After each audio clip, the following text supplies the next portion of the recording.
Bom dia, boa tarde, boa noite. É motivo de muita felicidade. Hoje é o primeiro episódio com convidado do canal Podcast. Aqui estamos eu, o Williams Parron, Carlos, Clayton e o Marcos Andrade, nosso primeiro convidado. O Marcos, ele é hermetista, teósofo, tarólogo, membro da Sociedade Brasileira de Obiose, graduado em Geografia e Pedagogia e curso de pós-graduação na área de gestão, e ele é gerente de projetos na área de educação. A princípio, então, estamos muito honrados, eu acredito que falo por todos, Marcos, de tê-lo aqui como primeiro convidado. Que responsa, hein? Sim. E agradeço imensamente aí a disponibilidade para estar participando aí, falando sobre esse tema tão importante na atualidade. Bom, pessoal, vale lembrar que o Podcast é um canal independente, não vinculado a nenhuma escola iniciática, e nós nos denominamos como livres pensadores. Antes de passar a bola para o Marcos, eu quero saber do Carlos, do Clayton, o que vocês esperam aí do episódio. Bom, eu espero uma aula, literalmente, porque se tratando da pessoa do Marcos, que já vem sendo mencionado há muito tempo aí pelo Williams, né? Eu acredito que eu vou aprender muito nessa aula, que hoje vai contribuir bastante, né, para o conhecimento de todos. E mais uma vez, Marcos, gratidão, obrigado por ter aceitado o convite, né? E assim eu passo a bola pro Clayton fazer as considerações dele. Olá, boa tarde a todos. Bom dia, boa noite, né? Eu espero aprender muita coisa, porque eu sei que coisas boas virão aí, né? De aprendizado. Eu trouxe o caderninho aqui, a caneta, pra explorar bem essa aula. E gratidão, Marcos, por ter vindo, dado essa oportunidade pra gente, né? E vamos mais primeiro episódio de muita aprendizagem aí, muita luz pra todos. Gratidão. Então, Marcos... As expectativas são altas, né? A égua tá lá em cima, espero chegar na metade e fico lisonjeado. Agradeço a oportunidade, as palavras de vocês.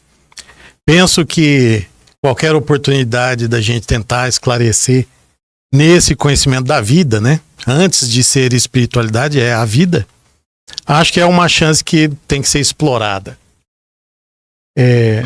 A ideia é falarmos sobre espiritualidade nesse século, no século XXI. Por que isso? Esse século tem algumas características peculiares que diferenciam do pensamento de quem busca o entendimento do outro mundo, do sagrado. E para isso nós fizemos aqui uma sequência.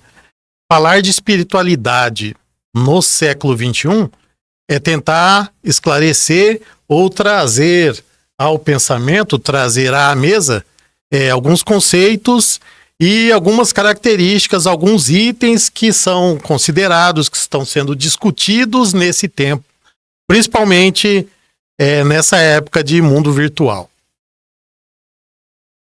E para isso nós trouxemos aqui uma apresentação rápida com slides, e vamos usar os slides como roteiro, e vamos tentar trazer aí algumas características para a gente se situar.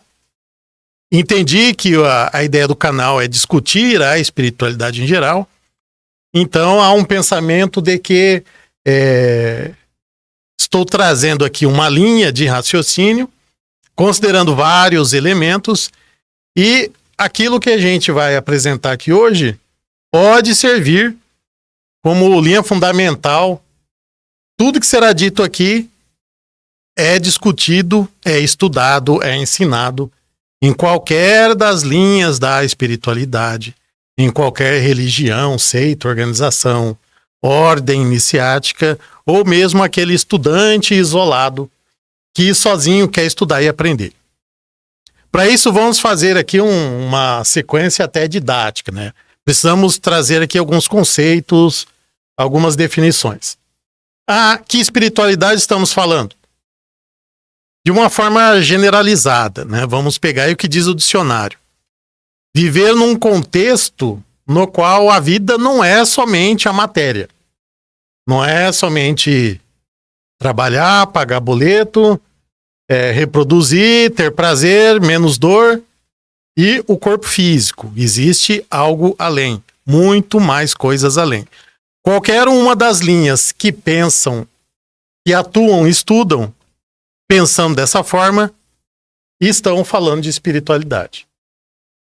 Do ponto de vista do caminho da evolução, é um momento em que qualquer um de nós sai da chamada vida profana e adentra ao caminho do sagrado. Ah, qual sagrado? É o da minha religião? É o do outro irmão, do adversário? Ah, é de Lúcifer? É o caminho de Jeová? De Alá? Qualquer um deles. Por que falar disso no século XXI? Algumas coisas que têm que ser consideradas. Ah, mudou o século, já muda o ciclo. Isso mesmo dentro dos padrões humanos, os padrões de psique, os padrões psicológicos. Neste nosso bate-papo sobre espiritualidade, então estamos falando também de um novo padrão e uma nova forma de buscar o entendimento, de buscar essa consciência. Para muitas linhas da espiritualidade foram dados nomes a esse novo tempo. A Era de Aquário, que é um termo definido por cálculos astronômicos de cerca de 2.000 anos. Estamos então no final da Era de Peixes, seguindo a sequência astrológica, e estamos dando início à Era de Aquário, né? Já estamos na Era de Aquário. Quando falamos de ciclo, em termos de entendimento, de evolução, de espiritualidade, não existe uma data. Não é que acabou hoje, começa outro amanhã. Um está na descendente e outro período, outro ciclo está na ascendente. 2.000 anos que tivemos sobre a regência de um grande avatar, um grande ser, que deixou conhecimento e ensinamentos para todos, muito reconhecido no nosso mundo ocidental cristão como Jesus Cristo, o Yehoshua Ben Pandira, ou o nome que venhamos a dar a ele. Se estamos começando uma nova era, aquele padrão de consciência que ele trouxe, ele é atualizado.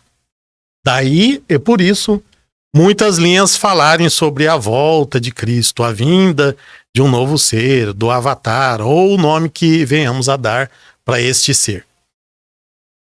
Pensando assim, nós vivemos um período onde há uma espécie de aceleração da evolução. Como entender isso? O nosso globo, o nosso planeta, ele é palco da evolução, da manifestação da vida de nós seres humanos. Pensando que não somos só nós que estamos evoluindo aqui, os demais reinos também.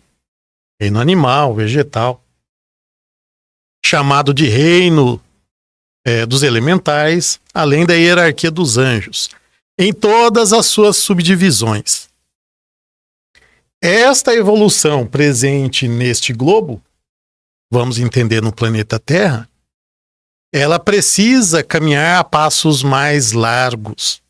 Isso em todo o nosso sistema de evolução. Isso faz com que aquilo que há 2 séculos atrás, em uma encarnação, eu vivia, aprendi, evoluía, vamos pensar 2 pontos, agora em uma encarnação só, eu tenho que viver, tenho que resgatar minhas dívidas kármicas e meu aprendizado, 8, 10 pontos.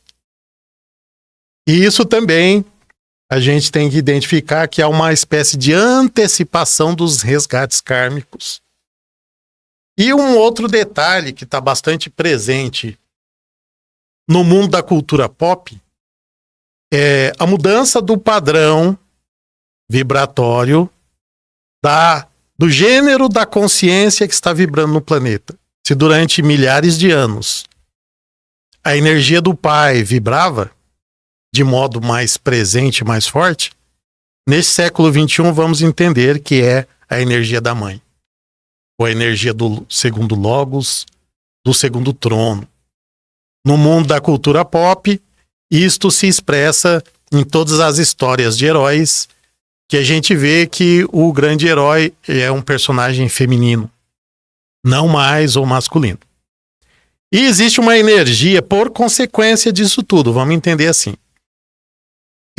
A evolução está sendo acelerada. Como que é isso no dia a dia? Então, situações, aprendizados, vivências, conflitos são vividas ou são vividos de forma mais intensa, mais brusca. E tudo que é consequência disso vem junto. Além de vivermos essa energia do gênero feminino como a energia do ápice, do padrão cósmico, isso também nos joga na busca de um equilíbrio entre os princípios masculino e feminino. Isso quer dizer o quê? Que a humanidade está sob o efeito das energias das polaridades, positivo e negativo, masculino e feminino. Como assim? Então eu, Marcos, encarnado nesta vida, no sexo ou no corpo masculino, isso eu quero fugir de qualquer tipo de discussão, os conceitos dos gêneros atuais, é só uma forma de apresentar essa ideia geral. Para que haja uma aceleração de evolução, existe a necessidade que cada um equilibre em si o aspecto da outra polaridade. Isto independente do corpo físico, independente do mental e do emocional ao qual eu me identifico ou quero viver. É uma vibração coletiva, geral, que está atuando sobre o planeta. Como consequência, intensifica aquelas pessoas que têm esse tipo de atitude ou esse tipo de vontade. Isso tudo vibrando ao mesmo tempo agora, neste século XXI nosso. E aí podemos entender as diversas crises que já existiram e que ainda hão de existir neste século. Crises que nos colocam em busca de sentido para a vida, para as situações. As crises financeiras recorrentes.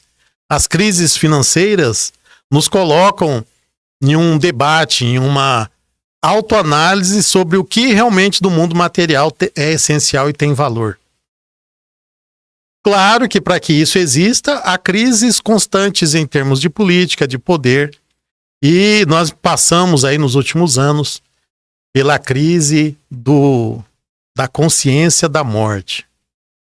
Alguns anos de Covid, todos nós ficamos expostos à condição de que um parente ou o próprio pudesse sair fora da encarnação a qualquer momento.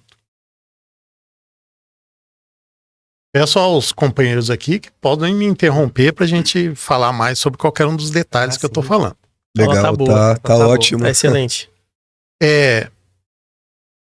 Antes de continuar, quero deixar claro que sou teósofo na essência, então sigo a linha da espiritualidade da teosofia, mas estudei outras. Então tudo isso que está sendo apresentado aqui não é algo que é radical da teosofia. É uma visão, uma forma de se enxergar essa espiritualidade. Mas eu tento buscar conceitos dentro do que é chamado de universalismo. Ô Marcos, desculpa interromper. Era para ter sido perguntado no início, mas como que você chegou até, no caso, a eubiose? Ou se você pode falar sobre as ordens que você passou, se passou, enfim, como que você iniciou no caminho iniciático, vamos dizer assim. Eu penso que a minha história é semelhante à de muitos que viveram isso no século passado. Eu tenho 50. Então, as pessoas da idade aproximada podem identificar algumas coisas. Interior do estado, a maioria que quer uma visão espiritual é através das religiões, as religiões cristãs, católica ou de alguma linha protestante. Também fui dessa linha. E nesse pedaço, um dos conceitos que a gente vai falar aqui é a reencarnação ou o caminho da evolução. Penso que a maioria que busca de uma forma mais intensa o conhecimento da espiritualidade já traz isso de outras vivências. Por quê? Porque eu sempre tive a curiosidade. Ah, tem a religião católica. Eu quero aprender. Então, aprender é estudar, ver o que tinha lá. Mas algumas respostas ficavam limitadas.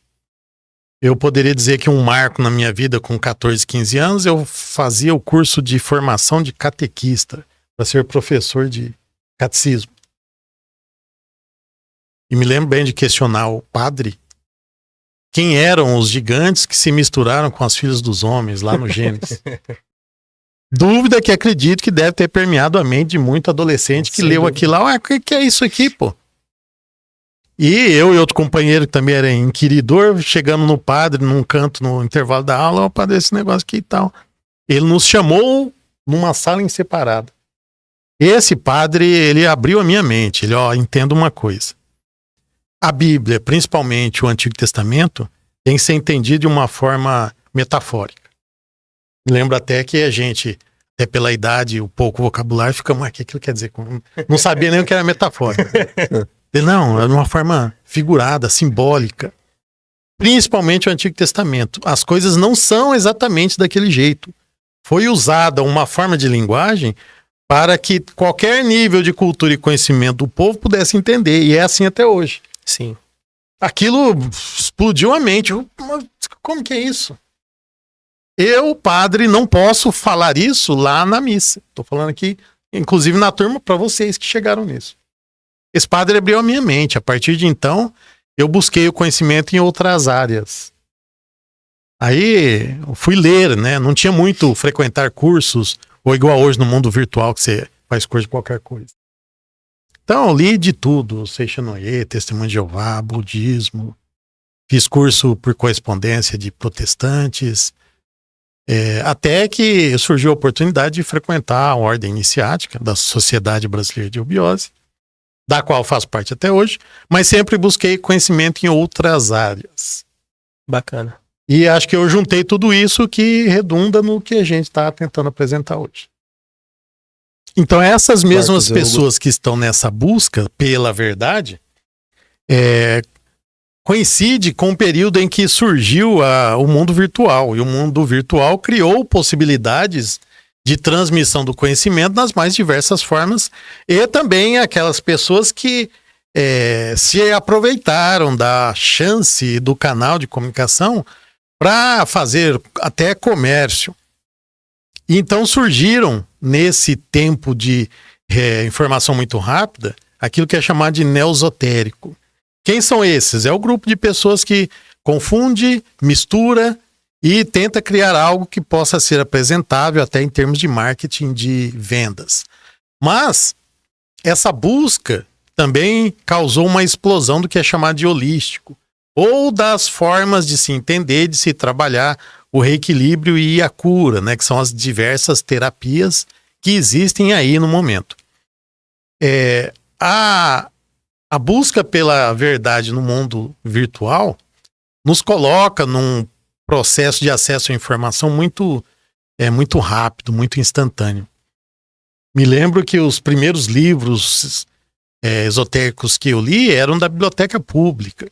Quando eu quis comprar, começo dos anos 80, você preenchia um cartazinho, uma ficha, no final da revista Planeta, muitos aí vão se identificar, mandava pelo correio, um mês ou dois depois chegava o livro para você comprar. E hoje você baixa, né? Ou baixa um audiobook. Isso causa o quê? Pelo menos durante um tempo, uma confusão grande. É muita informação e pouco tempo de meditação para criar uma linha principal de entendimento desse conhecimento todo que é apresentado. E esse conhecimento todo? Gosto de falar de um filme. Aliás, eu tenho várias palestras falando especificamente desse filme. Queremos ouvi-las, né? Porque ele marca o final do século. Matrix foi apresentado em 1999 e uma das grandes questões apresentadas no filme é o que é real. Isso em termos de massa, né? Uma questão que a filosofia já discutia e já falava sobre isso, e algumas linhas da espiritualidade também, mas em termos de geral, o que é essa realidade? E aí a gente chega no entendimento de um conhecimento que era mais restrito a grupos e passou a ser discutido em termos até de senso comum. Qual que era a visão até então do mundo real? O mundo real, como diz o personagem no filme, é tudo aquilo que os nossos sentidos conseguem perceber. Então é tudo aquilo que é mensurável. Isso é real. Ou é a visão antiga daquilo que podemos perceber. E aí as grandes pesquisas da neurociência dos anos 90 conseguiram até quantificar, em termos de dados, as informações que nós recebemos através dos 5 sentidos. Como assim? Aqui na mesa, 4 pessoas, aí tem garrafa d'água, eu falo, tem a reverberação da vibração da fala, tem ao mesmo tempo o odor do desodorante, o perfume de cada um. A sala é isolada, mas existe o bater do pé do técnico de som. Então, os dados que existem reverberando, que são passíveis de identificação nos meus 5 sentidos, são muitos. Aqueles que eu capto e processo é numa quantidade bem inferior.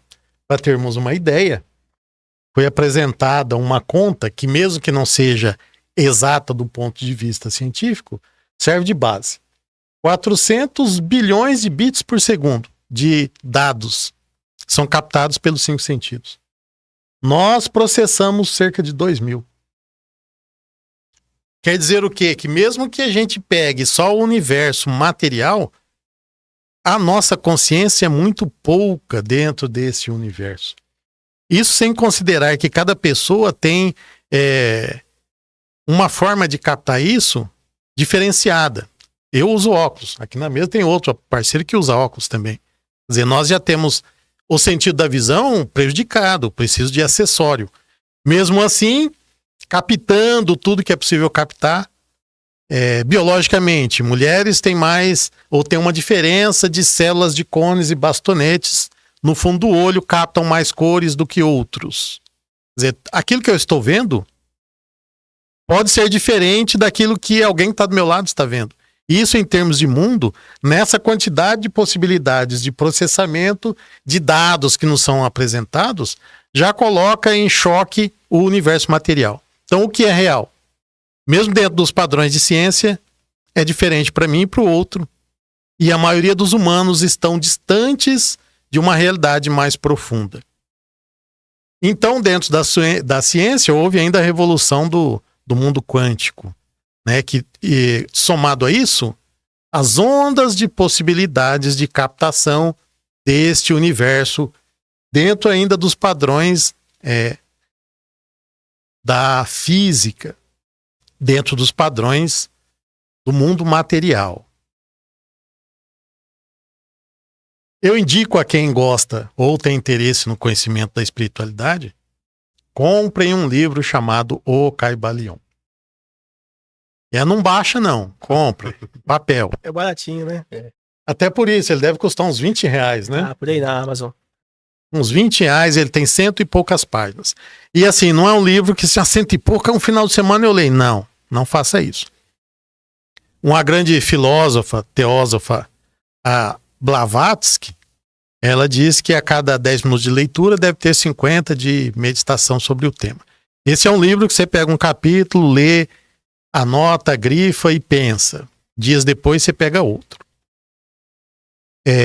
Nesse livro ele fala sobre a realidade. Faz questão de citar.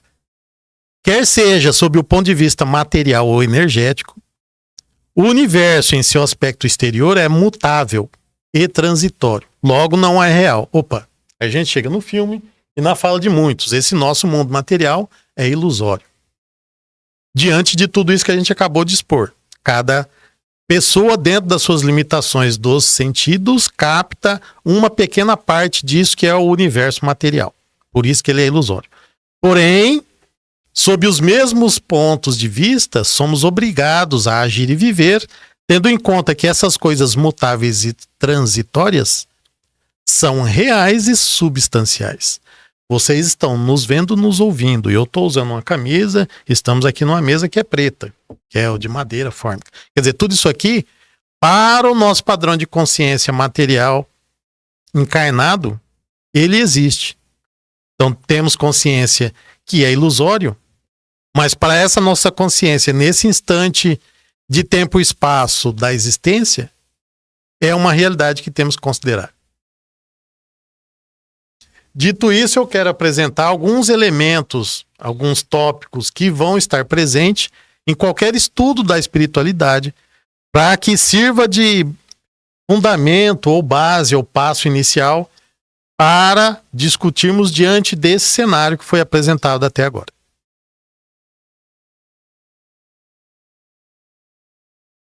Questões ou a gente continua? Eu tô aprendendo aqui. Vocês têm alguma questão? Acho que no final, Prossigue, né? após Prosseguir, né? concluir, né? Eu creio que vai gerar mais questões. Quero apresentar aqui alguns que eu considero os principais elementos para quem for estudar e se dedicar à espiritualidade de uma forma geral. Independente de que seja numa religião, numa seita, numa ordem, num grupo, num colégio, qualquer das fontes possíveis. O principal, a vida. Por que estamos aqui? O que é? Quem somos? Diz lá o Antigo Testamento. A imagem e semelhança de Deus.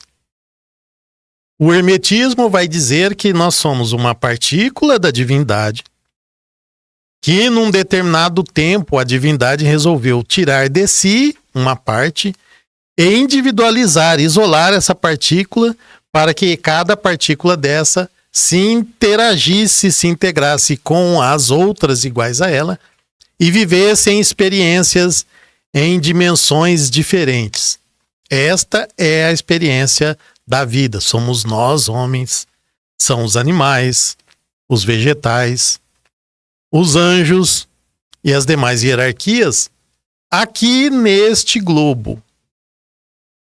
Podemos pensar que nos demais globos a lógica é a mesma. Em resumo, é transformar a vida energia em vida consciência. Esse é o processo de evolução. Viver as experiências do mundo material. Todas as possíveis em cada um desses mundos. Por isso, a explicação básica da reencarnação. Uma existência só no plano físico estaria limitado às experiências daquele local geográfico, daquela família, com as limitações sociais, culturais, econômicas daquela família, daquele local e daquela cultura naquele tempo. Para que a experiência seja ampla e alcance a totalidade da ideia inicial, é necessário que aquela mônada, vamos entender que é aquela partícula que saiu da divindade. Deus criou o homem à sua imagem e semelhança. É essa partícula, essa bolinha de energia, vamos chamar de mônada. Essa bolinha de energia veste uma roupa da dimensão em que ela vai viver a experiência no físico. Que no nosso caso, o corpo físico é nosso aqui, cabeça, tronco e membros, normal. Se fosse num outro sistema, num outro globo, ou vamos chamar de outro planeta, vai usar o corpo físico que se adeque àquela dimensão, àquele planeta. E o corpo físico tem limitações. Por quê? É como pensarmos num computador lá nos anos 90, 486. PX2. PX2. Tela verde de fósforo. Então um software, o Windows 10, ele não ia rodar naquele computador, naquele hardware. Então o hardware também tem que ser atualizado. Daí a reencarnação. Dentro da teosofia, em muitas linhas entendem que aquela partícula divina,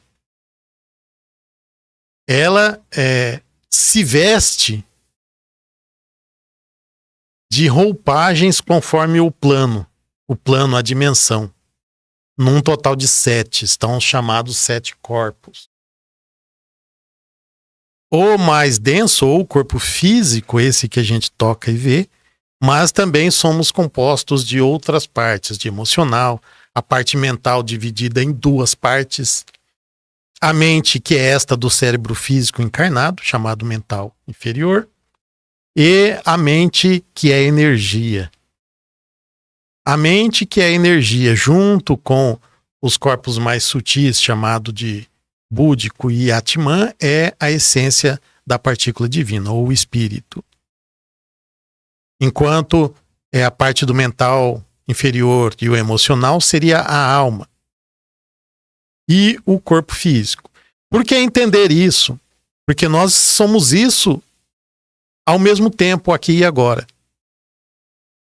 Quando limitamos a interação e o entendimento da vida, das coisas, dos processos, somente um dos planos, esse entendimento fica limitado. Por isso a ciência carece de desenvolvimento. Cientificamente comprovado, é porque aquilo ocorre da mesma forma, só no plano físico. E os demais?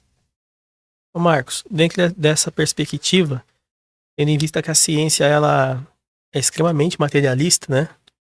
Ela segue aí processos, enfim, que buscam aquilo que pode ser provado pelos 5 sentidos, né? Você acha que a ciência vai chegar ao ponto de reconhecer essa parte, vamos dizer assim, espiritual da coisa? Há um entendimento geral dentro do hermetismo que a ciência, mesmo nesse século, já vai mudar muito. Porém, tem que ser mudado o método científico para esse entendimento.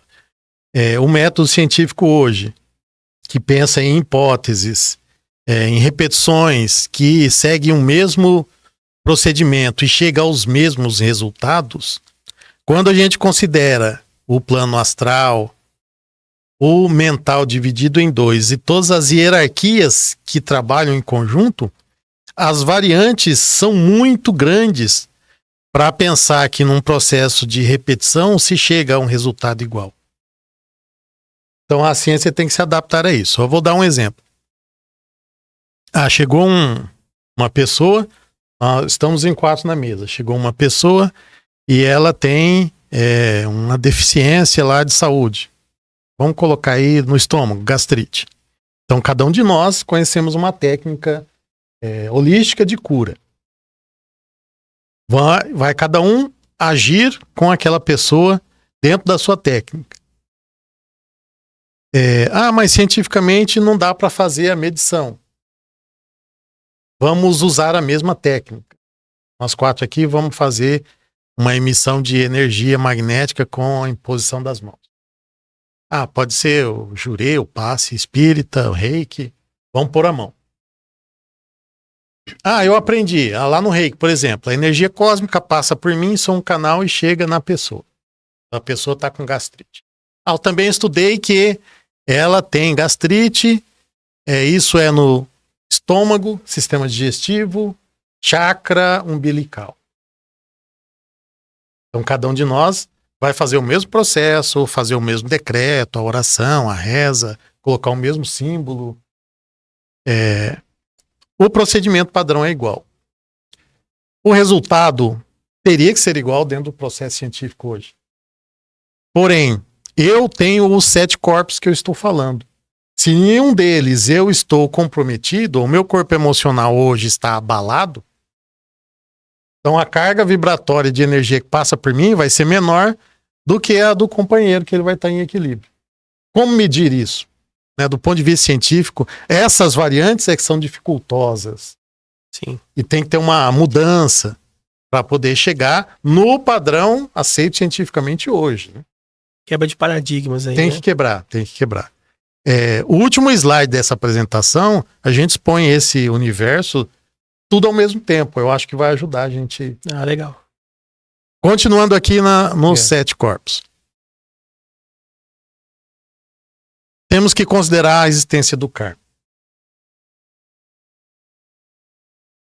Configurou o texto do realmente depois tem que trocar.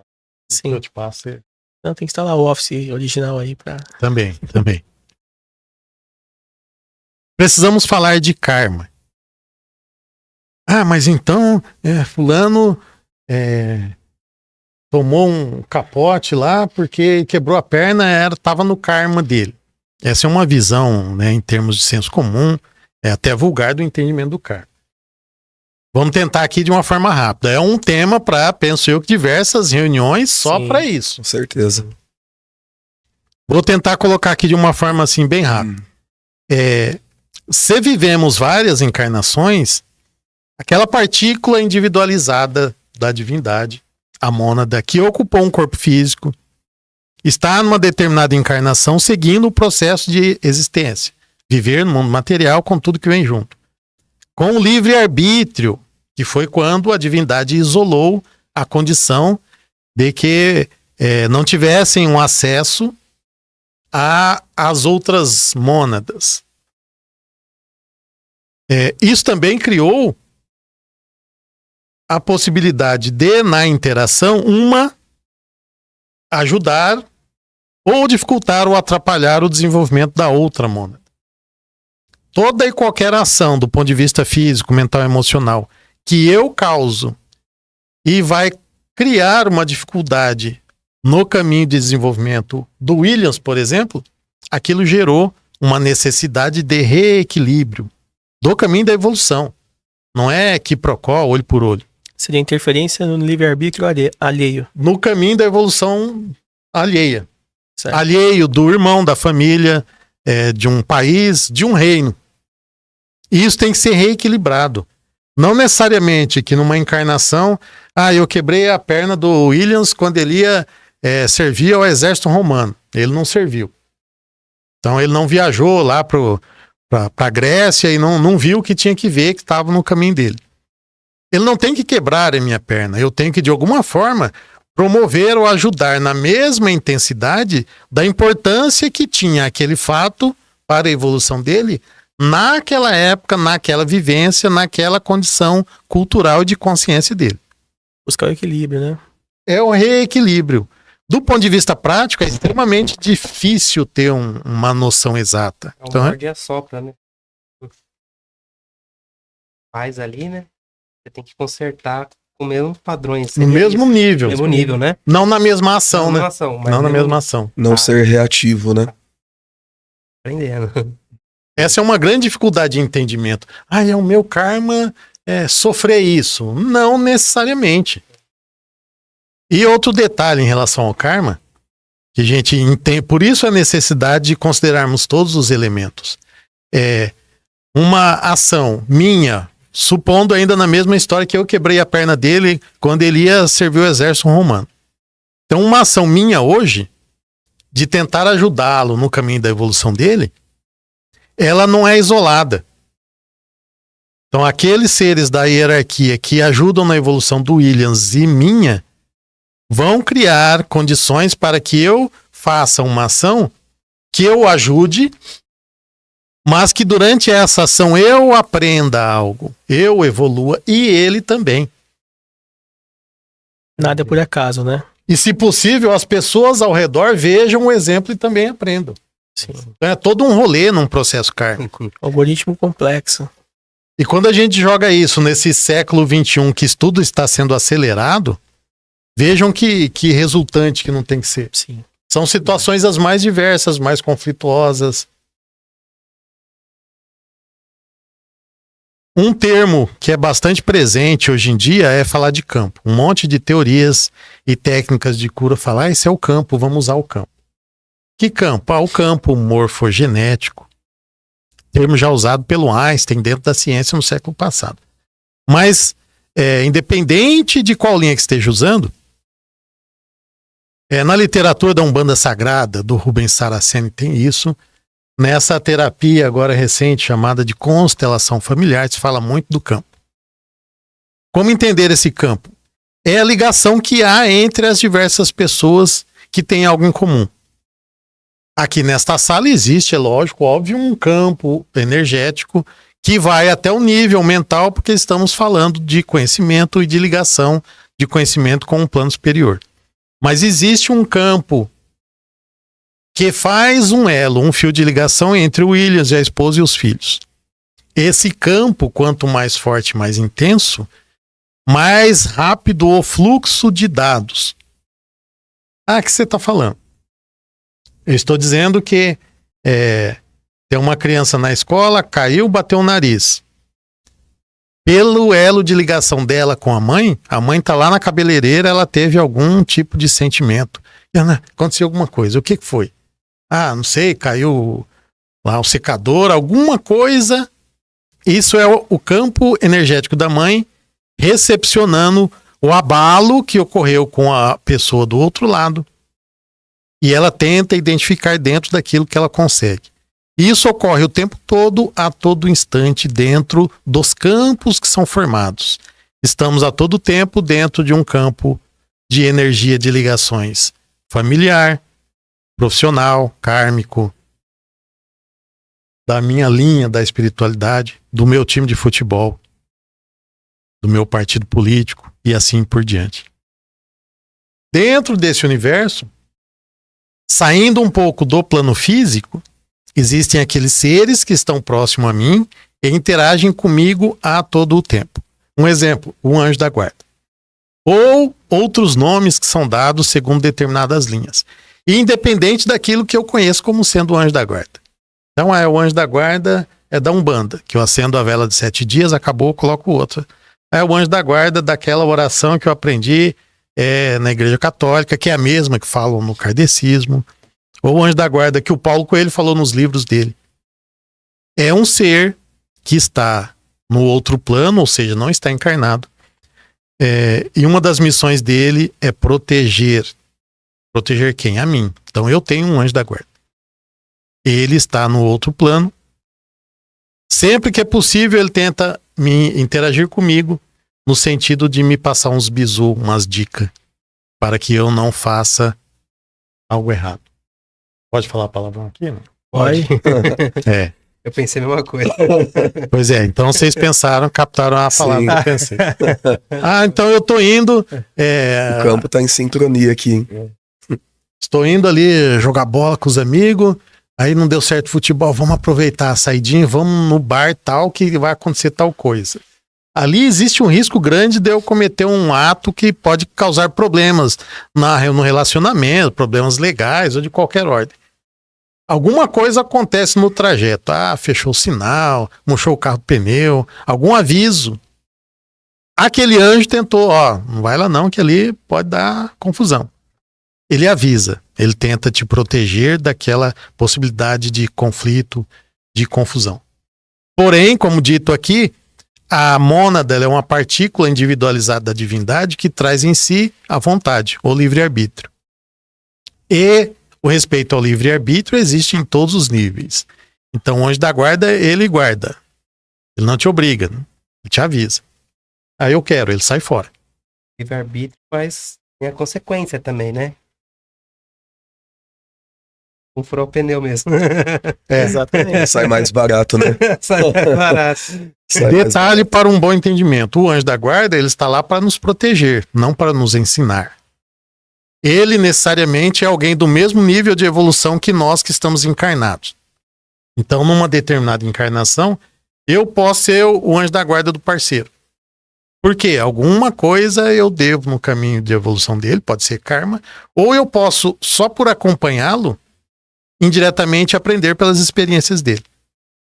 Então, todo tempo tem alguém vendo o que você faz dentro do banheiro, como dizia a música do Raul? Tem, né? Sim. E não é só um. Mas existe, claro, o livre-arbítrio e os respeitos. O anjo da guarda não fica no seu quarto vendo a sua relação sexual. Isso em qualquer nível. Se o anjo da guarda não me orienta, ele só me protege, quem me orienta? O mestre. Todos nós também temos um mestre individual. Mas eu aprendi que é um guia. Eu vou lá na minha iniciação da Umbanda, é um guia. Ou ele é um mentor. Também algumas linhas kardecistas falam de mentor. Os hermetistas chamam de SAG, o sagrado anjo guardião. Qualquer que seja o nome que venhamos a dar, este sim é um ser mais evoluído. É um ser que não mais necessita viver as experiências do mundo material, encarnado. Ele já passou por aqui. Por isso ele pode ser o mestre. Por isso ele orienta no caminho. Orienta no caminho. O mestre, ele é o seu mestre individual, mas ele não precisa ser só o seu. E ele encosta quando você está diante de uma situação que representa uma possibilidade de evolução. Por exemplo, uma reunião igual a nossa aqui hoje. Estamos aqui falando de caminhos da evolução, da vida, da espiritualidade. Necessariamente, o mestre individual de cada um está aqui no rolê. Aqueles que estão escutando se concentraram, sentaram ou estão lá com o celular na mão, ouvindo, já desde o tempo em que iniciamos a fala, você já adentrou na vibração, então acredito que o seu também esteja próximo. Como que ele me orienta? Através de todos os canais que são possíveis a ele. Na intuição, na ideia, na indicação. Como nós vivemos um mundo virtual, é um mundo de energia, né? A energia que toma um determinado aspecto, na linguagem lá de bits e bytes, que forma a imagem que eu vejo na tela, ou o som que eu escuto. E aí? E aí que eu tô na dúvida, ou tô estudando um determinado assunto e procurei, ou perguntei, mas não era aquilo, tá faltando algo. Aí de repente pinga lá numa rede social sua alguém falando daquele assunto. Quem de nós aqui já não passou pela experiência? Sincronicidade, né? Acontece sempre, né? Algoritmos universais, né, cara? Sim, quantas vezes, né? Sim. A gente manda mensagem no grupo, aí o Cleiton fala, Pô, eu tenho muito isso. Eu tenho né? muito isso. Eu falo, cara, eu devia ter falado Sim, pra comprovar, mas eu penso aqui, a situação acontece sim, na sequência, assim. É igual eu falo, os algoritmos universais, né? Tem os algoritmos do YouTube. as ligações. Né? Nos arquivos acássicos, né? Parece que tudo que foi, e vai ser está ali, né? A gente acaba, de alguma maneira, se cruzando no caminho, na conversa ou na intenção, né? Sim. Cara, que lindo isso. Nossa, ele falou quando o mestre aproxima, quando a gente tá nessa egrégora de conhecimento. Eu arrepiei, de verdade. Parece que ele tava aqui, presente. Está. Ele tá, né? Ele tá. Tá. Sim. Né? Tem uma frase famosa do mundo do hermetismo, que quando o discípulo está pronto, o mestre aparece, né? Exatamente. Aí a primeira vez que o cara lê, Ué, cara. tá pra um aparecer aqui encarnado, de turbante, né?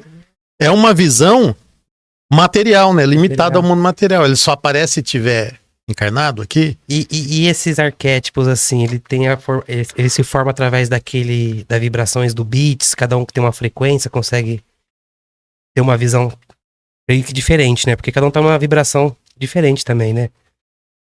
Tanto que, como você falou na hora do reiki, vou dar um exemplo reiki, tá?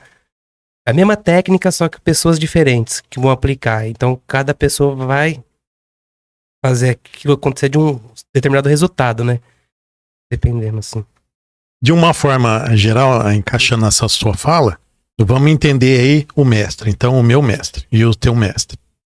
Quando a gente pega certas linhas da espiritualidade, eu vou citar aqui de uma forma superficial, a Umbanda. A Umbanda tem lá o curso de desenvolvimento mediúnico. Então você vai lá toda semana, cada semana trata, ou vem uma entidade, tem um tipo de aprendizagens, o mestre quem está orientando, é a semana que vai acontecer, ou vai trabalhar dos sentimentos de raiva. Eu estou dando um exemplo. Sim, tá. Quer dizer, durante aquela semana, aquela pessoa cria-se um campo de possibilidades dela viver a evolução e se adequar na raiva, depois na compreensão, na tolerância, no amor e diversas formas de reequilibrar os seus 7 corpos. O kardecismo chama de íntima, reforma íntima, né? Sim. Reforma íntima. Aí lá no catolicismo tem os acampamentos. Cada ordem, cada linha, cada religião tem o grupo de atividades específicas que otimizam e potencializam a transformação interna. O resultado disso é um padrão de energia. Então foi mostrado aqui os 7 corpos. Então vamos supor que eu consigo, na minha consciência, chegar até o emocional. Mas você já se conecta com o mental superior. Então o seu mestre colou em você, ele te passa direto. Você vai ouvir uma frase, vai vir uma imagem, uma história. Histórias são muito usadas por eles. Eu estou conversando com o Carlos, ele está reclamando de algo da vida, e me vem uma história para eu contar, para usar no exemplo dele. E a história que eu conto serve e encaixa certinho na resposta que ele buscava. Não, eu manjei muito nessa história. O mestre pode ter encostado e ele só soprou a história. Acho que até ocorreu, Marcos, assim, nos nossos bate-papos, né, informais, de muitas vezes, assim, a gente tá falando alguma coisa pessoal e aí um ou outro fala, cara, você já ouviu falar disso, da história sobre tal coisa, né? Inclusive eu já usei também sobre o Bhagavad Gita, né? Em determinados contextos. Então, interessantíssimo, né? Como que... Isso ocorre mais do que a gente imagina. Mais do que a gente imagina. Então, ao meu entender, é trabalhando o karma em prol do próximo também. Seria isso? Também. Porque pra mim até então o karma era aquela coisa mais individual. É coletivo, né? Não é. Coletivo. Não é. Olha só. Ele é enquanto registro lá na sua ficha para você quitar. Certo. Mas não ocorre só você e o outro. Ele é sempre aproveitado pelas hierarquias para que acelere o aprendizado de evolução sua do outro, no mínimo. Nossa. No mínimo. Como uma missão, né? Por meio das interações. Por meio das Como interações. tudo interliga, cara. E para que isso ocorra de uma forma mais rápida, mais karma em você, mais karma no outro. E como fazer com que as situações do mundo cotidiano criem as possibilidades de maior resgate? Criando as crises. Aí aparecem as crises políticas, Ah, sim. pandemia e assim por diante. Essa crise acabou. Vamos voltar ao estado de paz. O que é paz? É ficar vivendo a mesma coisa todo dia? Isso já era. Nós temos processo de transformação. Processo Sim. de transformação. É a polaridade, é pra cima, pra baixo, pra cima, pra baixo. Aquele aparelho que mede a frequência cardíaca, a linha reta significa morte, né? Nossa, é verdade. É, bem isso, bem isso. Então tem que estar pulsando. Na linguagem de videogame, eu venci essa fase e vem outra, mais difícil. Sempre. Aqui torna bom, né? Mas aí você tem mais as manhas, tá mais forte, tem mais energia, né? Tem mais energia. Como diz o Frater Williams, né? Que eu peguei com ele essa frase, que é bíblica, né? Ele que é mais dado é mais cobrado, né? Sim. Porque ele aguenta mais, né? Isso. Ele aguenta mais, ele sabe mais, Ele né? sabe mais. Então, de acordo com o que o Marcos está falando aí, se você tem um determinado nível de consciência, se o teu mestre já te passa, como você disse, os bizus, né? De forma mais particular. E mesmo assim, você vai pro bar e o pneu não fura, ou seja, a anotação na sua ficha, a pontuação é maior do que o cara que não tem contato, né? Entendi. Os pontos são um pouquinho, a multa é gravíssima. Que legal, gostoso. Só esclarecer um detalhe aqui em relação a o mestre individual. Seja lá o nome que venhamos a dar a ele. Então eu estou estudando hermetismo e eu me deparei lá com um livro, uma história chamado o Sagrado Ritual de Abramelin. É um ritual que eu faço para contactar o meu sagrado anjo guardião. Aí o anjo vai aparecer e vai passar o bizu para mim. Como que é isso? Um preceito extenso, né? bem conhecido, né? Assim. Porque é um exemplo bem famoso para quem não conhece, e quando se aventurar aí no conhecimento do ocultismo vai se deparar com isso. Tem filme, tem um monte de história. Tem um filme chamado A Dark Song. A Dark Song, para quem não... Mostra exatamente isso que o Marcos está falando. Sim. Sobre o ritual de Abramelin, né? O pessoal aí do hard rock. O Led Zeppelin, o guitarrista Jimmy Page comprou a casa chamada Boleskine House, que foi a casa de um grande mago, Aleister Crowley, que ele utilizou para fazer esse ritual, ficar 6 meses lá, passar por uma série de vivências. Então existe todo um mito, um conjunto de histórias ao redor. Na essência, era um ritual realizado ou passado, ensinado por um mago egípcio no século XII. 6 meses, sozinho num lugar, com o seu interno. Quer dizer, vivências interiores. Só esclarecendo que dentro dessa nova conceituação de espiritualidade do século XXI, isso não existe. Não é mais necessário que eu fique 6 meses isolado. Até porque a transformação ela é grupal. Não existe mais aquele cara que vai evoluir mais que os outros se ele ficar lá sozinho na montanha só comendo massa de cevada com manteiga de iaque e bebendo chá e meditando. Não, a evolução agora é enfrentando o trânsito, a xingação, o movimento político e o aluno sendo expulso da escola. O que fazer então para que o meu mestre se aproxime? Primeiro tem que ter a sua vontade. E busque uma ordem espiritual que vai te passar rezar o terço, a novena. Fazer as entregas, acender vela, vai fazer meditação. O que quer que seja que ajude no seu equilíbrio, no seu padrão vibratório.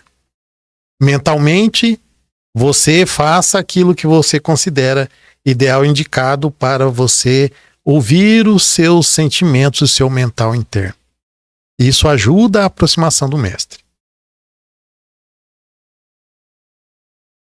Ah, mas então eu tenho um anjo da guarda e tenho um mestre? Esses caras estão juntos? Não só isso. Aí eu busquei uma ordem iniciática.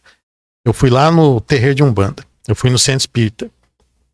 Eu me juntei ao povo lá do Seixonoye, seja qual for, no budismo. Fui para as ordens clássicas aí, a Rosa Cruz, a maçonaria, a minha, eubiose, qualquer uma delas, eu passo a integrar o campo de energia que é chamado de egrégora. O que é um egrégora? Ele é um campo que é o somatório das energias de todas aquelas pessoas que vibram e que têm um objetivo em comum.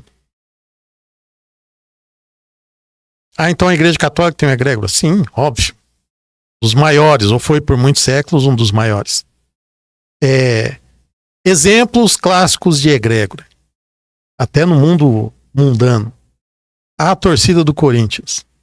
Existe o egrégora do Corinthians. Egrégora forte, né? Muito forte, por sinal. Sim. Ah, eu sou torcedor, eu uso a camisa até no símbolo. O símbolo é uma ligação forte com a egrégora. A vibração que é emitida no jogo, por exemplo, né? Imagina. Milhares de pessoas ali gritando. E... Quem ainda não viveu a experiência, eu sou equilibrado, sou calmo. Vá assistir um jogo no meio da Gaviões da Fiel. Se não dá meia hora, você não pega um porrete ali e tá atacando contra os palmeirenses, engana o juiz. Exato. Caramba. Essa é um exemplo, tudo bem que seja um exemplo vulgar do ponto de vista da violência, mas é um exemplo de funcionamento de um egrégora. Quando eu faço parte de um egrégora, eu contribuo para ele me protege e me guia, me orienta.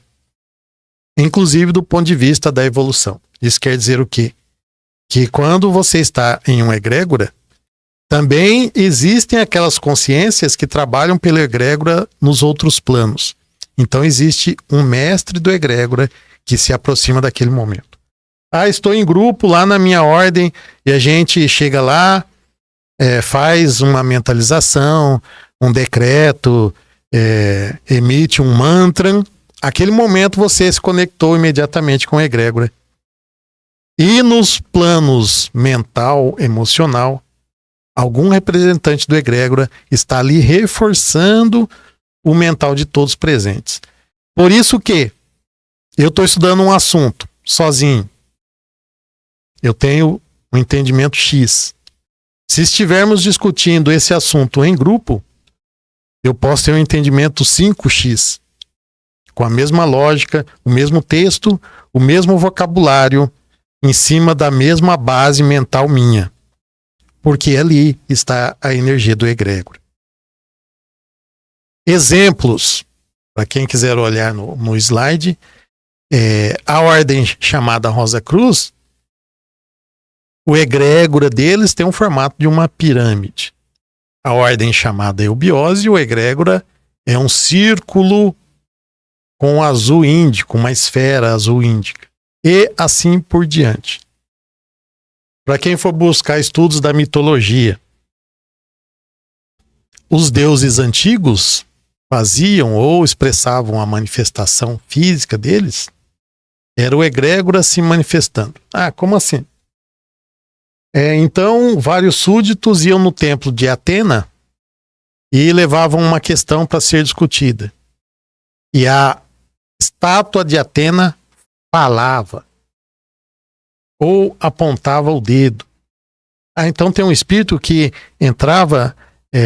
A estátua é mineral, é uma rocha, não é um corpo físico. que tem um movimento muscular. Não tem cordas vocais, como ela falava. O egrégora se manifesta no plano mental. Se tinha lá 50 pessoas, e hoje a ciência prova que quem escuta, quem vê, é o processo que é formado dentro da mente. Os olhos só captam os sinais. Então, na mente de todos, todos ouviram. Mas não necessariamente precisava ter uma palavra falada no plano físico. Essa também é uma forma de manifestação dos egrégoras. E aí chegamos no termo hierarquia espiritual. Por que falar da hierarquia? É muito presente hoje, qualquer um que for procurar aí no mundo do YouTube, vai ver alguém que está passando uma mensagem, eu sou um mensageiro, sou um canalizador, eu incorporo, eu sou médium.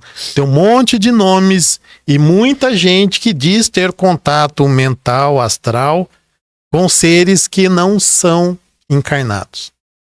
Desde seres extraterrestres, a guias, entidades ou mestres da ordem da Grande Fraternidade Branca, mestres de Ashtar Shiran, da Confederação, qualquer nome que qualquer humano venha dar.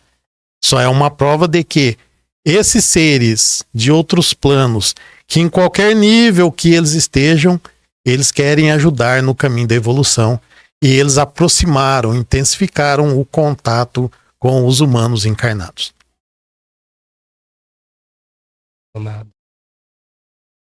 Aqui no slide temos uma das representações figurativas dos mestres ascensionados. Uma linha chamada de mestres da Grande Fraternidade Branca. Alguém desenhou de uma visão que alguém viu. Não necessariamente eles realmente são assim. Até porque se são mestres nesse nível, não estão apegados a nenhuma forma física. Então, até os meados do século passado, qualquer um desses mestres, aqui temos 7. Por que 7? Vamos entender que a criação no nosso universo, ela tem como fundamento 7 linhas principais ou 7 grandes divisões. Então, todo e qualquer mônada, todo e qualquer espírito se encaixa em uma das 7 linhas principais. Esses mestres se comunicavam com grupos ou com um mestre que estava ligado a uma ordem, a um grupo específico, a um egrégora. Porque é mais fácil a eles se comunicarem com uma energia do egrégora do que com alguém individualmente. Era assim. Por isso, grandes seres criaram ordens. Colégios que viraram aqueles que a gente conhece hoje. Secretos, discretos ou não. Com o passar do tempo, esses mestres ou essas consciências também passaram a se comunicar com grupos, mesmo não estando ligados a esses grandes egrégoras. Já no século XXI, havendo a possibilidade, eles se comunicam também de modo direto com pessoas de forma individual. Por isso, a grande quantidade de contatos. Os mais diversos, pensando que sempre esse contato passa pela mente do receptor. E aí onde há a adaptação e a versão da história que é passada. Então hoje vamos entender que os mestres da hierarquia se comunicam com as ordens, com os egrégoras, com os grupos e com as pessoas de modo individual. Então chegamos a um cenário de século XXI no qual uma pessoa comete um ato. Quando ela vai cometer esse ato, seja o ato que for, vamos pegar um exemplo. A Maria vai mudar para São Paulo. Um emprego vai mudar para São Paulo. Mas ela tem resgate kármico com o irmão, com as amigas, com o noivo que mora na mesma cidade, que é essa nossa. Então isso influencia de modo direto no karma que ela tinha que resgatar com as irmãs, com o noivo, com a família do noivo. E nesse rolê estão envolvidos o anjo da guarda de cada um, o mestre de cada um que já tinha preparado um caminho de orientação, ligado ao resgate da Maria com o noivo naquela família. Mas ela quis, fazendo uso do livre-arbítrio, mudar para São Paulo. E lá ela se liga a um determinado egrégora. O mestre daquele egrégora se comunica com o mestre individual dela e do noivo que ela largou aqui, para criarem uma possibilidade de não perderem o resgate kármico. Vejam só, diante dessa fala, a quantidade de pessoas e seres não encarnados que estão envolvidos em uma única ação. Pensando que esses seres todos agem em conjunto, tentando criar uma ação em comum que faça com que haja um aprendizado da Maria, do noivo, dos parentes e de qualquer um. Vamos colocar isso de uma forma coletiva, ou somando as vivências da Maria, da família de um e do outro, da minha cidade, do meu grupo, do meu partido, do meu time. A quantidade de inter-relações que existem e ocorrem ao mesmo tempo entre os encarnados e todos aqueles que não estão encarnados. Caramba. Interessante, né, Marcos? Por mais que nós entendamos que nós fazemos escolhas, mas existe toda uma movimentação por trás disso, né? E a gente, assim, a maioria das pessoas nem se dá conta de que existem seres aí trabalhando para cumprir um determinado objetivo na vida da pessoa, né? Enquanto encarnada. Esse eu penso que é o principal paradigma que tem que ser quebrado por quem busca o entendimento da espiritualidade. Se a espiritualidade é a busca do sagrado, então o mundo não é só matéria. Se não é só matéria, não é só a relação entre corpos físicos, né? Não pode ser só nós 4 aqui na mesa. Tem mais uma galera aqui que não é encarnada, não está no corpo físico.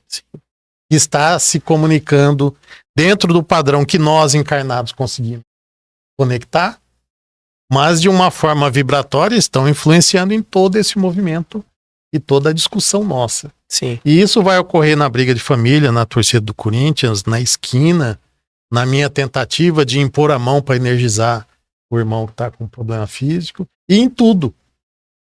Nós aceitarmos e colocarmos na nossa mente que isso ocorre todo o tempo, já é o maior passo para superar as limitações do caminho e as limitações desse nosso, ou as situações da espiritualidade no século XXI. Quando a gente projeta isso no coletivo, aquele desenho anterior, que era aqui só uma pessoa e alguns, se torna algo que envolve toda a humanidade. Qualquer um de nós aqui tem ligação com alguém que mora em outro país. Né? 4, 5... Tem até um nome aí, né? De uma relação de quantas pessoas há entre você e o mais famoso do mundo, o presidente dos Estados Unidos, o Bill Gates. Tem toda uma ligação. Eu ouvi uma história que fala que a gente tem ligação com essa pessoa através de 7 pessoas, né? Pelo menos uma linhagem de 7 pessoas você tem uma ligação. Você conhece alguém que chega nele. Isso mesmo. Aí a gente joga aquela teoria do campo. Quer dizer, a humanidade inteira faz parte de uma grande mandala energética. Ah, eu vou sozinho. Por isso que eu não vou sozinho.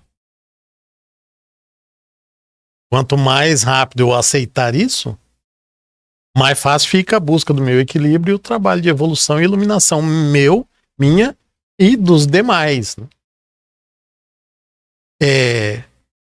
Estes são conceitos que servem para a gente iniciar, espero que sirvam para ser base de discussão e que programas iguais a esse possam ajudar a encaminhar esse tipo de conhecimento. Sim. Para quem estiver disposto a ouvir e ajudar e contribuir. Esse é o propósito. Com certeza. Já terminou os slides? Em termos de exposição, é isso. E se tiver questões, a gente pode também, vamos conversar. E eu quero ouvir vocês também. Eubiose. Logo, hein? Tá lá, hein? Ô, Marcos, se você quiser falar um pouco sobre a eubiose, como que funciona a escola, se alguém se interessou, que estiver assistindo, como que eu faço para me filiar? Tem total liberdade. Eu sou membro de uma ordem iniciática chamada Sociedade Brasileira de Obiose. E existe em vários lugares aqui no Brasil. E tem aqui em Prudente uma unidade recente. E uma vez por ano a gente abre o que a gente chama de curso inicial. Mas existe Facebook, Instagram, onde a gente faz divulgações de pequenas demonstrações do tipo de conhecimento que é estudado.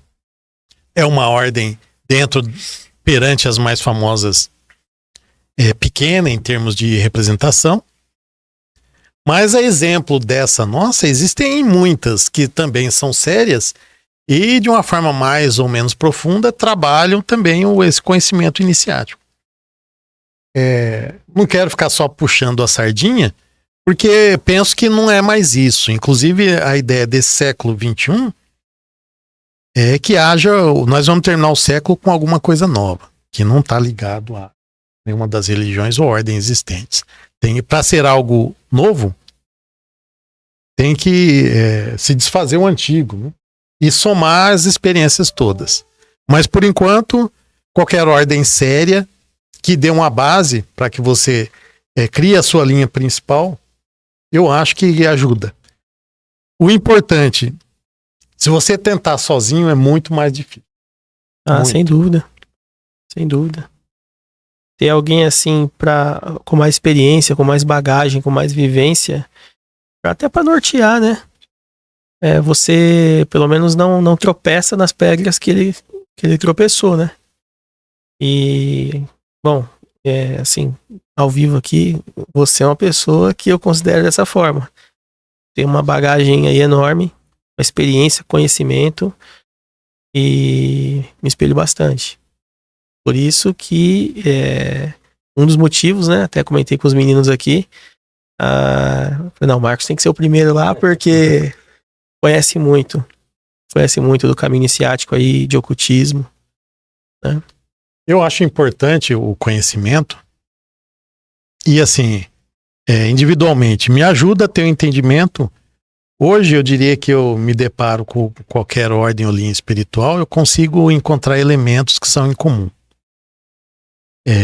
Resultante da experiência de muito tempo estudando.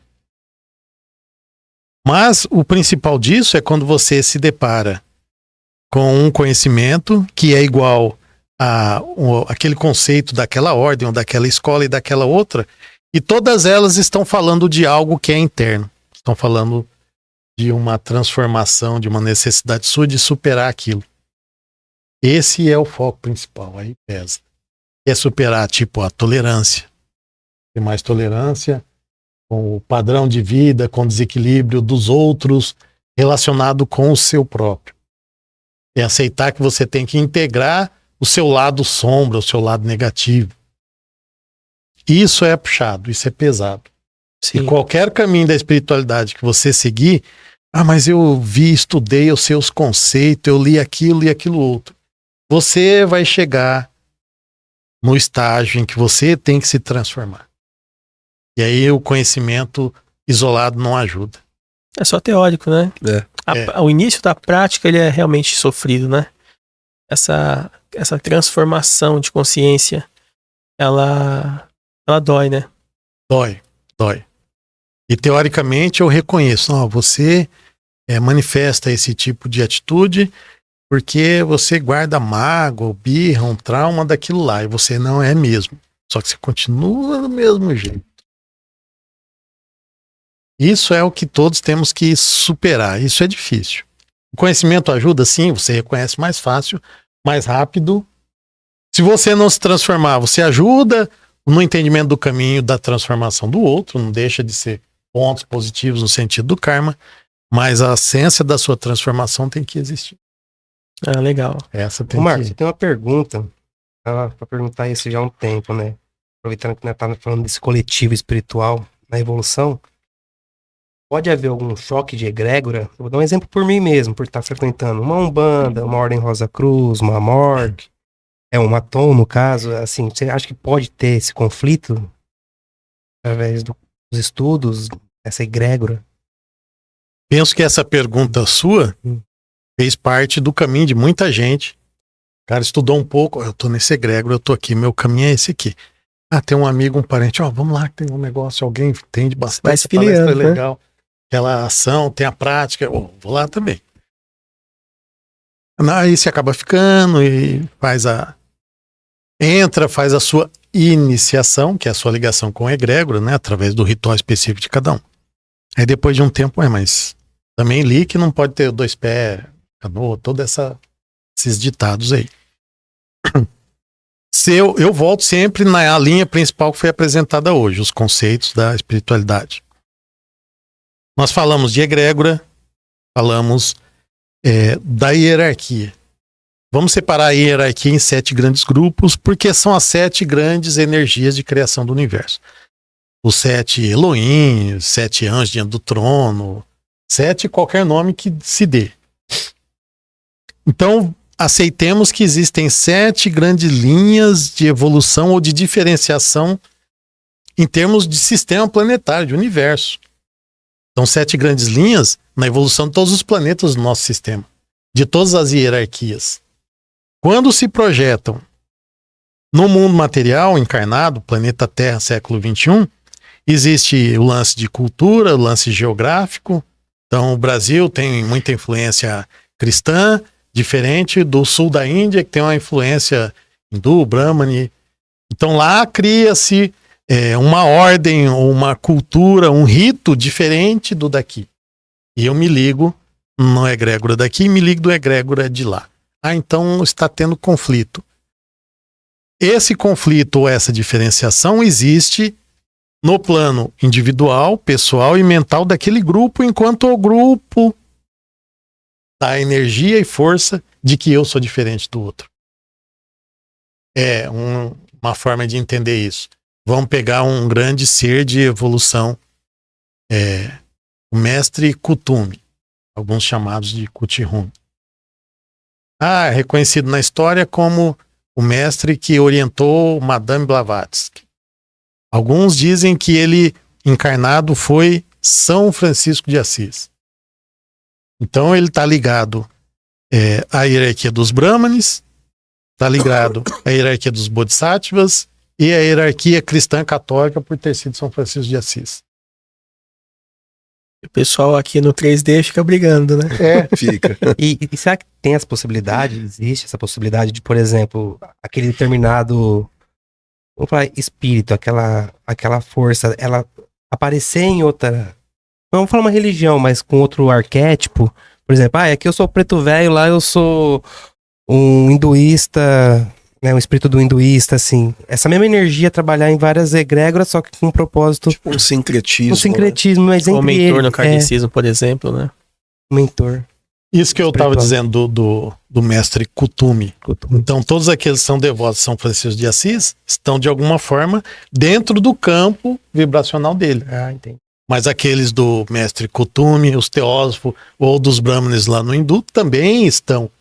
Enquanto estamos aqui encarnados no físico com o mental emocional humano mais denso, um pode ter pequenas nuances de diferença energética vibratória que não encaixam no outro de forma completa. Naquele esquema de conjunto, né, vai ter ali uma interseção, mas vai ter alguma coisa diferente.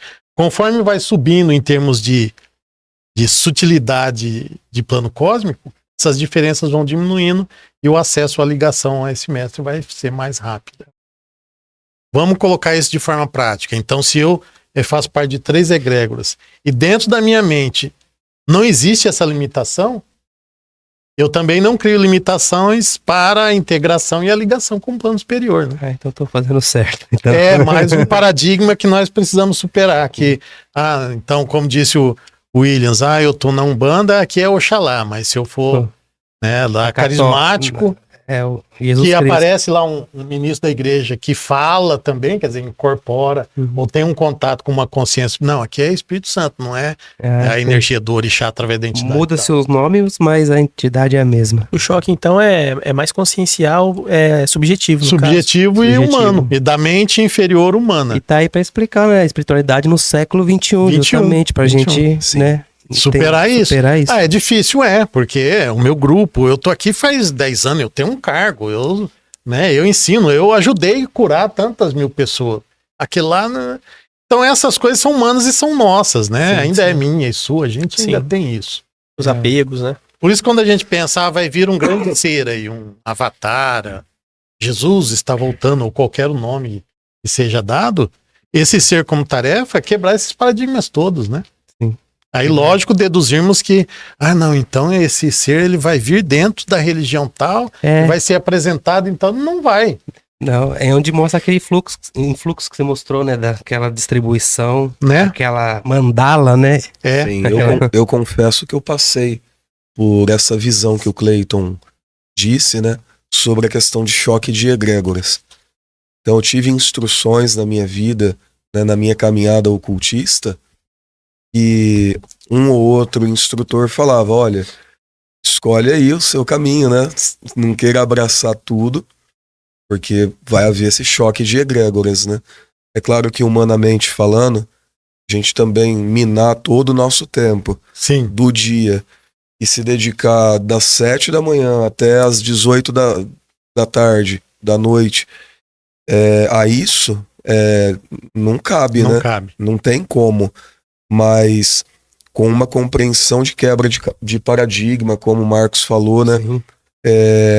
Você não se importando com isso, mas se importando com a finalidade, né? Onde eu quero chegar com a prática que eu pego daqui, que eu pego desse outro ensinamento aqui, né?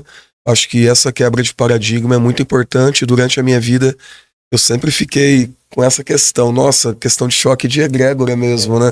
Eu tenho que escolher ou esse ou esse. E no final não, né? Eu acho importante que aquele que é iniciante, mesmo que ele se ligue a várias, escolha uma para ele se aprofundar enquanto estudo. Para ele ter a linha central, para ele formar uma linha de pensamento, de raciocínio, de conceitos. Aí aquela linha ele vai amarrando e relacionando com as demais, as quais ele toma contato. Isso eu acho importante. Porque isso não é muita coisa, né? Muita coisa. Hoje nós temos muitas, as mais diversas. Então pegue uma, mas se aprofunde, estude.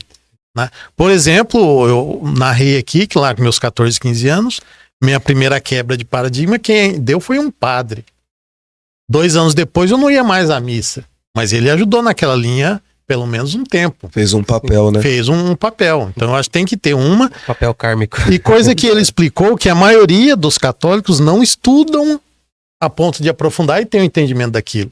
Então as linhas estão aí, tem uma linha fundamental, mas a maioria não se dedica, né? Não. Então se dedicar é o primeiro passo. Aí escolha uma principal e aí você tem contato com outras, com a mente aberta de que não é algo diferente, distante, superior ou inferior. Bacana, Marcos.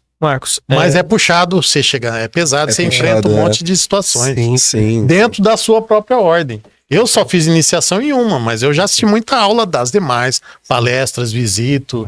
Eu vou à missa, mas também assisto o terreiro de Umbanda, Legal. uma palestra que tem do um grande palestrista kardecista, etc. Eu tive esse conflito, mas acho que foi mais por opiniões alheias, viu? Mais por opiniões alheias, mas hoje eu tive essa resposta interna nessa coisa mais do mestre interior. Então, seguimos nas egrégoras e juntando todas elas num só propósito. É assim que eu tô agindo e feito ultimamente, né? Demanda tempo, mas eu acredito que soma, né? Soma. Dá trabalho. Mas como o Marcos bem disse, realmente tem que focar em uma ali ou duas, né? E que é o meu caso, porque senão você acaba se E nós atrapalhando. precisamos disso, porque a comparação é sempre com a nossa mente concreta, com os registros que a gente tem. E isso foi condicionado pelo o nosso universo de parentes, família, profissão, cultura, TV e etc. Qualquer um de nós aqui, por qualquer linha que tenhamos conceito, nós vamos fazer comparação com o cristianismo. Qualquer exemplo que eu cite de mitologia que criou o universo. Mas no terceiro, eu vou trazer o Gênesis, porque faz parte do nosso mundo. Entendi. O Gênesis seria a base, né, assim, da parte mais teológica da coisa, não é? Assim, pra quem tá... No nosso universo cristão ocidental, Brasil, é isso, assim, né? É assim. Sim. No princípio criou Deus, os céus e a terra era sem forma e vazia. É o início, né? A origem, né? Enfim. Do ponto de vista simbólico, eu pego um símbolo que consegue jogar a minha mente num plano superior. Quando eu estiver lá em cima, aí eu reconheço todos os outros. Sim. Você vai entender que esse versículo, ele é o que o padre falou, o Antigo Testamento não é literal, né? Ele é metafórico. E aí você, pô, no princípio criou Deus, Elohim, no hebraico. E aí você, só essa frase, enfim, é imenso, né? São várias questões, né? São várias questões, assim. E isso vai de uma ideia que, não é, quando você pega o conceito, aí você fica quieto lá. Por exemplo, sim, eu entender que Deus, então, não é um velho barbudo da voz grave, não é o Charlton Heston. Né? Não é o Gandalf. Não é o Gandalf. Mas eu assisto um monte de filme, tem um monte agora de gente falando de espiritualidade que tem seres de outro planeta que parecem um réptil, que parece leão. Sim. Eu adoro Guerra nas Estrelas. Então tem vida em outro sistema. Parece Sim. tudo. E se Deus criou tudo, não criou só o homem. Aí já explodiu a mente que Deus não é um cara humano. Você já sai fora da caixinha, né? Sim. Se você aceitar isso internamente, já revolucionou tudo. Sim. Aí chega um grande que fala, a exemplo do que foi citado o mestre Kuthumi, ou Kuthumi, né? Me parece que o correto é Kuthumi. O mestre Kuthumi disse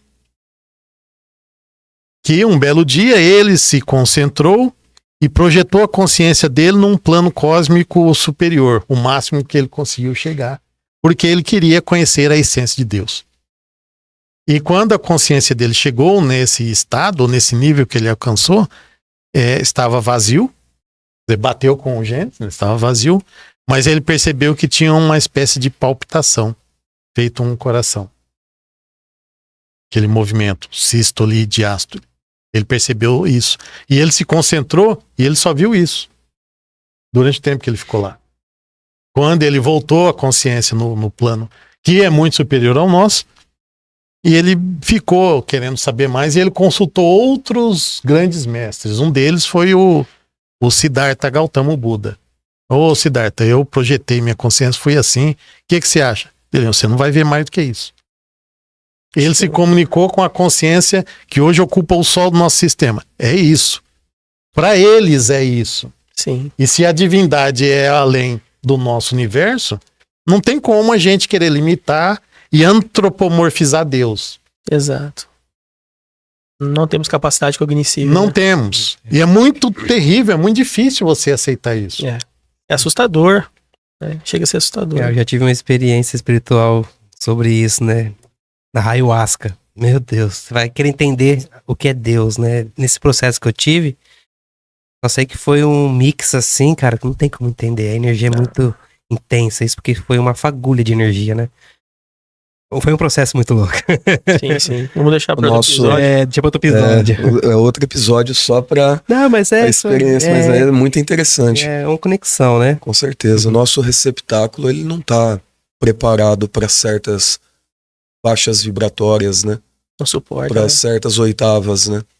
Então, para compreender, inclusive, o que é Deus, acho que tem uma passagem bíblica, vou jogar aqui para os cientistas aqui da Meu religião, Deus. aqui também, né? Que Deus avisa, não sei se é Moisés, eu não sei quem que é, ó, eu vou passar por você, você fecha os olhos e depois que eu passar, você olha para trás.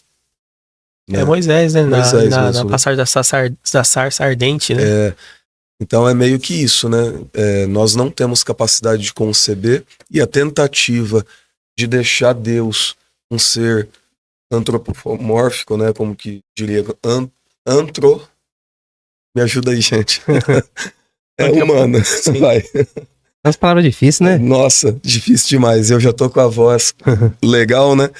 Então a tentativa de humanizar Deus, ela é um pouco inviável, né, Marcos? Porque a gente está limitando um ser ilimitado, a gente está tentando colocar dentro das nossas concepções algo muito maior e talvez até incognoscível, né? Eu gosto muito de uma fala de um grande palestrante, Wagner Borges. Sim. Borges. Indico as palestras dele. O cara é maravilhoso. Didaticamente, eu acho que o que mais expande o conhecimento da espiritualidade. Sim. Tem uma fala dele que ele diz que numa projeção perguntou a um espírito de luz: sobre Deus e o universo. E ele diz que o máximo que nós conseguimos ver, eu não entendi. Que é a mesma referência da citação teosófica da experiência do mestre Kuthumi. Chegou até um nível. Mas, conforme vai se caminhando no sentido da evolução, esse entendimento vai se expandindo. Então, o próprio caminhar da evolução, eu não entender ou eu buscar entender, me motiva a caminhar e tentar evoluir. Nós somos uma partícula, mas o objetivo é um dia voltar ao todo e voltar lá com consciência. Sim. Então, quando eu defino, né, que definir é dar fim, eu já limito o caminho da evolução. Então, a gente tem que sempre manter a mente aberta, que é uma expansão, e o nosso entendimento do que é divindade, do que é vida, vai sempre mudar no dia seguinte. Aliás, tem que mudar. Tem. Né? Tudo isso que a gente está falando hoje, a minha palestra aqui, daqui 5 anos, vocês tendo um programa, Marco, vem aqui, eu vou falar a mesma coisa, já não tá, né? Sim. E esse é o funcionamento de que muitas religiões estão aí há muito tempo falando a mesma coisa. Não tá errado, né? Na verdade, degradação algumas, né? Degradação consciencial, vamos dizer Eu assim. comecei recentemente a estudar ciência da religião, faculdade, né? E agora uma das últimas matérias foi referente a isso, né? As religiões estão se adaptando ao tempo moderno, né? O século XXI, então ele tem que fazer essa readaptação. Senão elas mesmas não conseguem manter a própria estrutura, né? Através dos dogmas que eles têm. Então eles têm que ser maleáveis também, né? Você imagina pegar, né, a igreja da Idade Média, né, e aplicar os mesmos preceitos hoje. Né? Na história, nós falamos que seríamos queimados. Eu ia falar isso. Sim. Na história a gente fala que é anacronismo isso, né? É pensar com a mente do agora, mas exemplificando o antes, né? Não cabe. Então, se a gente levasse esse bate-papo nosso aqui para uma praça lá né, onde os filósofos se encontravam, começavam ali a conversar, os sofistas, né, antes de Sócrates, a gente ia ser escorraçado.